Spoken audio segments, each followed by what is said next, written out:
In this video, I'm going to be reproducing Dua Lipa's Dance Tonight, which is featured in the Barbie movie. And I'm going to walk you through every step of the production process along the way. But before I do that, let me show you the end result.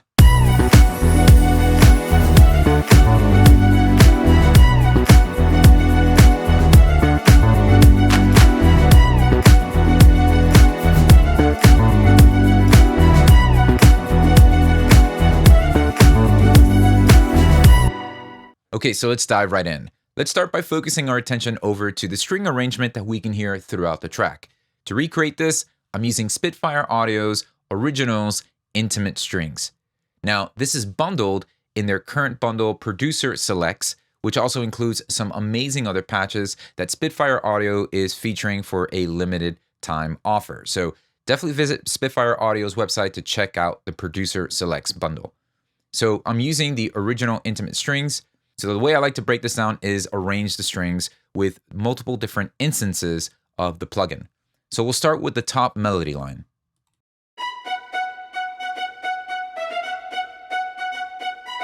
Now, just a tip, if you are drawing in or step sequencing your notes for your strings in your tracks, you want to be mindful of adjusting the velocity for those notes to give you the best realistic results from your strings. You want to go ahead and make sure that certain notes are accented by increasing or decreasing the note velocity. So you can do that by going over to each end of the note, holding Command, and just clicking up or down to adjust the velocity of that note.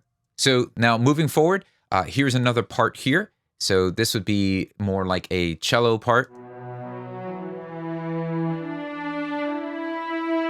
Now, what I like about the intimate string patch here with the originals is normally in other patches or instruments you would pick, viola, cello. But what I like about this, it's very straightforward, simple. You focus in on the articulation. Is it going to be long, short, and all the different type of articulations here, and just choose that. And no matter what notes you're playing on your MIDI controller, it will identify that instrument for that range, which is really helpful because I just want to load this up, play the part, duplicate it, play another part, duplicate it, play another part, and I have some amazing sounding strings. So that's what I'm doing here. And the fact that I can go in and change some of the miking. So for this bass part here, I'm choosing more of a close microphone setting to get more dry and intimate. And then I'll do the same thing for the next part here. So we'll layer these together.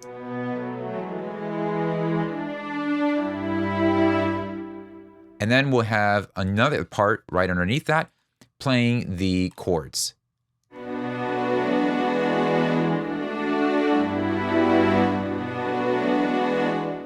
All right, and then we have just another instance of the intimate strings, but this is just holding down one note, a couple octaves higher for the sustained note. All right, so I'm gonna go ahead and group them all together in Ableton Live and put them in a strings group. So let's go ahead and listen to that now.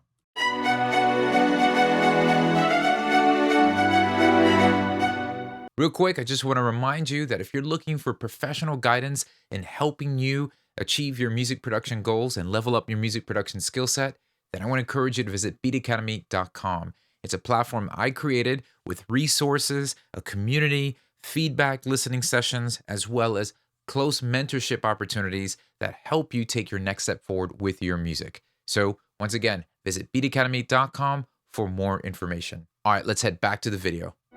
Now, there is a staple string technique or sound that really identifies itself for that disco era, and that's that string pitch bend that we can normally hear on disco strings. Now, the issue I was running into with the originals intimate strings is that I really couldn't do that pitch bend with these strings. So my workaround around that was to record my top melody line here with the string part.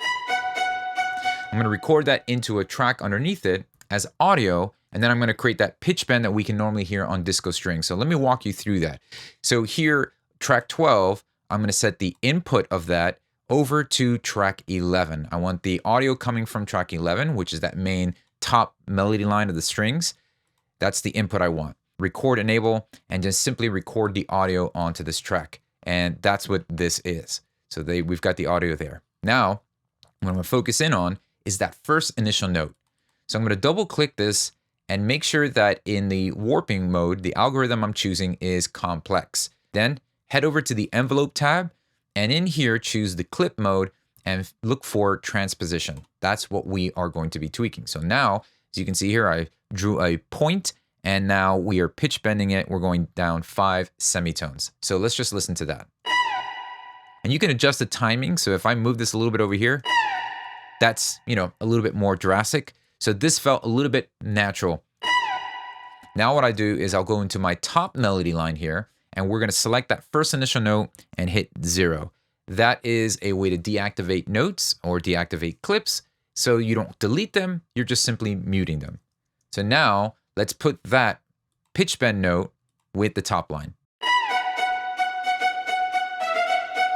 So on that pitch bend, place a reverb directly on there to give a little bit of that space, because I want it just to create a little bit of distance and some more tail. And so now with all the strings together with that pitch bend,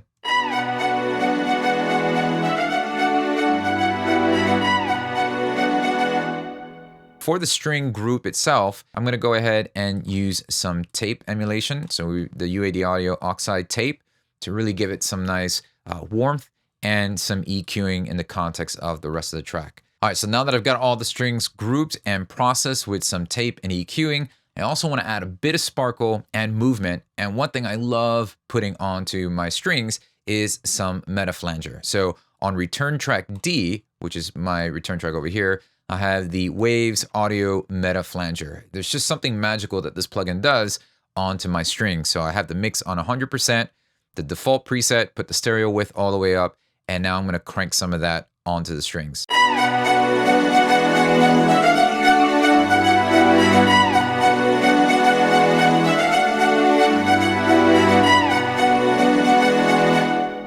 Now let's focus our attention over to the drums. Now, a really quick tip that can be very helpful in speeding up your workflow is being able to use other previous session data in your current projects. Now, I've broken down Dua Lipa songs before, Don't Start Now, and a couple other ones. So if you haven't seen those already, you can check them out on this channel. But I want to use some of the drums from those in this session, because if it ain't broke, don't fix it, right? So I can do two things. I can look for it in my Finder window here, and then I can just simply click and drag that right into my project. And that is going to add all the session data, drums, instruments, and everything. Then I can just simply erase the tracks I don't want and keep the things I do want. I only want the drums. That's this purple track right here. I can get rid of everything else, and voila. Now you can also accomplish that by having a folder dedicated in your browser window for sessions or projects like that. And what I like to do is simply just visit that and then open up the session inside the browser and choose just specific tracks that I want to use and drag that into my projects. That's also very beneficial. So let's say you're working on a project and you really love the drums that you're working on. Well, I would love to keep this drum bus for future projects. Well, then simply just drag that over to this, and it creates a whole session file called drum bus. You can give it whatever name you want, but then you can always just simply click and drag that into your project. So really great workaround and great way to just build a nice workflow. Anyways, back to the drums. So these are the drums from Don't Start Now. So I have a pretty straightforward drum rack loaded with some sounds. Something to keep in mind here, as you can see, I'm adjusting some of the velocity here for that hi-hat, but I've got this clap slightly nudged away from the grid. What I like to keep on the grid absolutely would be the kick drum, so that I have kind of like a plumb line, something to just kind of hold as my reference and standard. And then with these other sounds, just these other snares, I'll have them on the grid, but the clap will be slightly off, and it gives that nice flam effect that you can hear in a lot of disco pop loops. Then, what's also very helpful is that's my foreground beat, and what really glues things together is just adding another loop that has a similar rhythm on top of those programmed drums.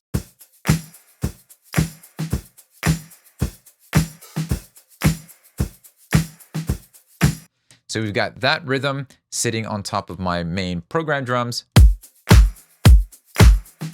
I just make sure that I have an EQ on my drum loop to swipe away any of the low end frequencies so it's not competing and fighting with my kick drum. Then I'm adding a little bit of some shaker to accent in here that I'm hearing in the reference. And then we have a couple claps that happen as a turnaround. And what's cool is you notice that I have all of these, the drum rack, my loop, and the shaker. They're all grouped into my main one drum bus, which has a bit of glue compression on there. And I'm using the drum bus plugin by Ableton Live, really accenting and focusing on this transient designer, because when it's left to 0, none of the transients are being accented. But when I move it to the left, it becomes much more punchy, and like the decay comes down a little bit.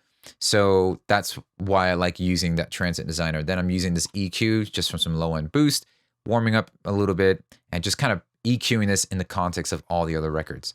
Then I have the claps on a separate bus here because I'm going to treat them a little differently.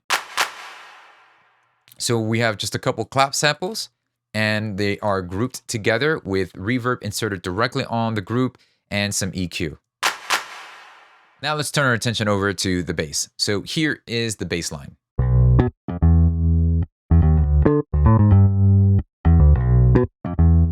Now you might notice that we have a couple of these notes here. It looks like we're playing chords, but what this is doing, the low C sharp 0 and the F sharp 0, is that they're actually changing the play style of the bass. So I'm using IK Multimedia's Moto Bass 2, and I'm using the 70s P bass. Now in the play style, you can have the finger picked or slap. We notice that certain notes are slapped or accented in the bass line. So the way to do that is you head over to your control and you just use the value that's given here as a guide. If I want one note to automatically be strummed or used with the pick, I will place a D sharp 0. If I want that note to be slapped, it would be F sharp 0 and finger C sharp 0 and so on. So you use the control as a guide, and then in your actual MIDI, what you're going to do is once you've actually drawn out your bass line, you then decide what type of style. So we want the finger here, then we want that one note to be slapped, which is why we see the F sharp 0, and then back to the finger and F sharp 0 for the slap. So that's kind of how I'm able to change the actual style, giving more of that realistic approach to the bass.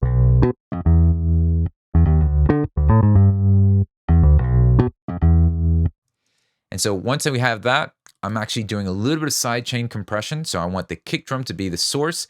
And I've got the compressor stock from Ableton Live here set to sidechain mode. We're going to go to drum rack, and we're letting the kick be the source that's causing the bass line to duck a little bit. It just adds more to the actual groove. It's not the stale performance. And so I'm always just kind of putting a little bit of sidechain to my basses because I love the groove it gives. This compressor is really just used to capture any of the peaks of certain notes that might jump out, just control it a little bit. And then I'm using this EQ to kind of take out some muddiness and highlight. There's a specific frequency here that I like that really brings out some of the, almost like the detail in the finger or the slap of the bass. And that would be around this range here from that 800 to 1K range. Now I'm going to copy that same bass line over to another MIDI track, and I'm going to layer that bass with a Moog instrument.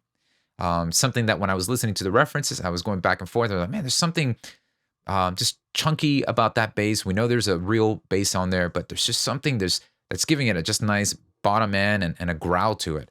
And my mind immediately went to the Moog. Now I was going to put the one I have here down, but I figured, hey, let's just show you how to do it with a virtual instrument. So we're using the Arturia's Mini 5 Moog here. And I have oscillator 1 set to this octave, and we're going with a triangle wave. So that's what's going to give a nice bottom end presence.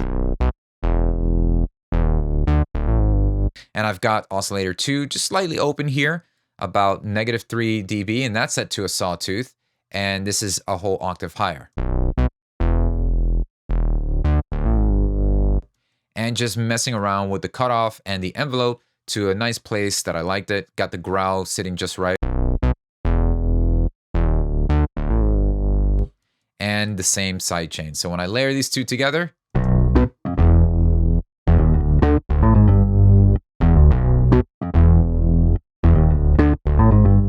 then we have a couple extra goodies here happening. So I've got the Excellent Audio Addictive Keys set to the Mark I stage piano. And this is really just kind of accenting certain little rhythm here that's happening. And it's just kind of tucked in underneath the strings a little bit.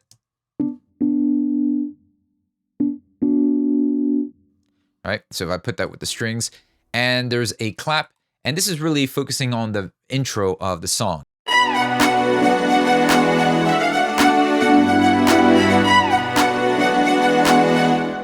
Then I'm using a nice little wind chime at the very downbeat of the chorus to just add some Barbie sparkle, I guess, and a nice little effect, some white noise going down here.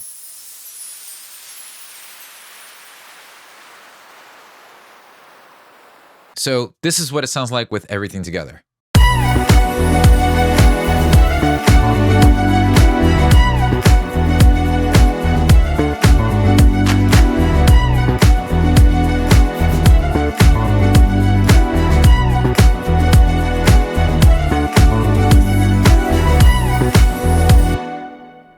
Well, thank you so much for watching this video. I hope it was helpful, encouraging, and inspiring in any way. As my gift to you for watching this video and staying to the end, I want to give you a free bundle filled with Ableton Live loops, sound packs that you can use, which are 100% royalty free, Ableton Live templates of songs that I've broken down in this video, as well as a VST instrument. All of this is free for you and bundled together.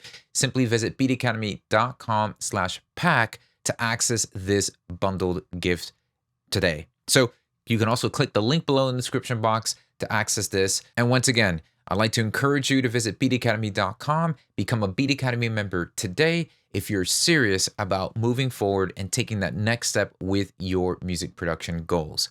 All right, thanks for watching. Be sure to subscribe so I can see you next time.